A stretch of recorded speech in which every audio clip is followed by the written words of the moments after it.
When I first listened to gore grind and mincecore, I basically thought it was the same exact thing. I noticed that there's areas where gore grind and mincecore basically are the same thing, except mincecore takes it to where it is political. The thing is, with recent culture, it has just turned into a joke. And ever since the rise of TikTok and Instagram and a lot of other social media platforms, you will see a lot of gore noise and just gore grind bands, mostly gore noise, in general by little kids. And what you'll see is, and listen to, is some of the most horrible, degenerate bullshit that just shouldn't exist. There's no excuse for this horrible. It's just fucking gross. There's one project I just stumbled upon on Instagram by this 10-year-old kid called Meow Gore, and he didn't even know what a PA was. And yet they're gonna ask you for splits, and it's just these are 10-year-old children, and then they're gonna listen to some song by Infectious Jelking called Hot Wigga. You ain't a fucking wigga. Dumb, edgy teenage rant over. The release I'm gonna be talking about today is the self-titled EP from Moisty. This band is in Pittsburgh, Pennsylvania. They are a mincecore gore grind band. This EP clocks in at a lengthy 5 minutes long. They are a two-piece.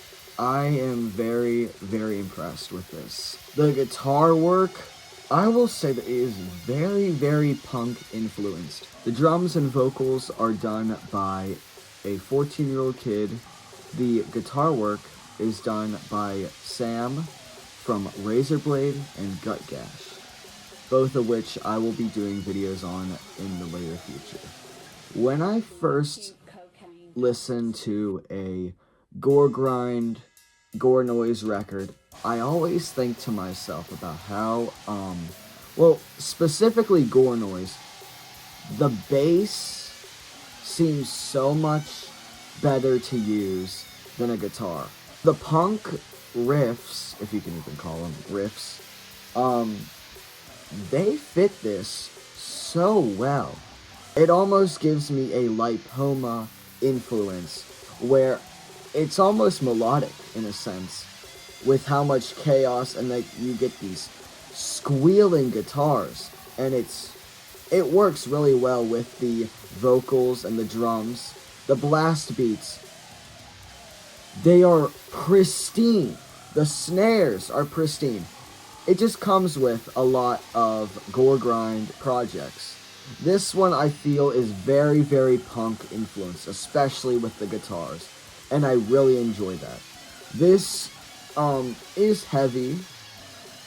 You can say that. It's definitely something different, and I really enjoy that. One thing I will say about the drums, I feel like there's definitely a little bit of it, but I feel like in this we need more drum fills. I feel like there's, a few little areas where you can add different things to create some unique patterns, and it just goes well and adds a little bit more creativity. It's teeming with creativity, this project, and yet there's so much you can still add to it to create it and make it even more effective. One thing that I really, really, really respect is the lack of samples. One thing I always complained about to my friends and other gore grind enthusiasts, and also slam and brutal death metal enthusiasts, I think that the use of samples is so overtly done.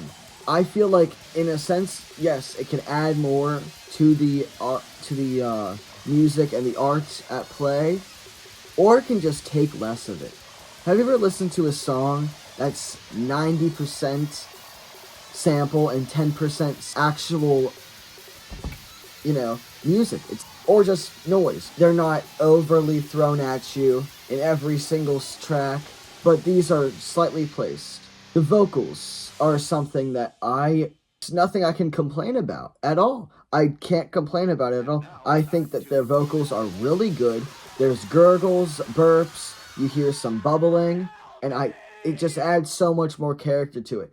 But I feel that there can definitely be more switches and stuff. Just something that you can add to create more effect with it. The one song that really does this for me is Cancel Your Disney Plus Subscription, You Fool. That last little bit of the song where it's just Sean burping, it just fits so well. It just ends a perfect EP. One thing I will say is that I think the use of the power in the vocals are really, really good. I like how it's loud. There's nothing really I could say more about the vocals. I think they are very, very well done. The pitch shifter definitely adds so much more character. But one thing I will say is I feel like there is definitely ways you can add more character into this. When I listen to a lot of other gore grind bands, I feel like this is also, with it also being more punk, I also see the noise aspect. I think more of Systoblastosis. I think if I'm pronouncing that right. But the female-fronted Gore Noise project, I'm not exactly sure where it is. I'll definitely do a video on this later on if I do more of my research. I see definitely more of a Gore Noise influence to this project as well. I feel like the lack of bass can take away but also add to it. I just really like the way it is now. I wouldn't say add a bass immediately, but if you ever have the ability to, that would be something I think would be nice. What I see with Moisty is this is a 14-year-old drummer and vocalist, Sean Hall, and he is not someone who was influenced by TikTok. And he was truly in this scene to be in this scene. He is seriously influenced by the scene and these people.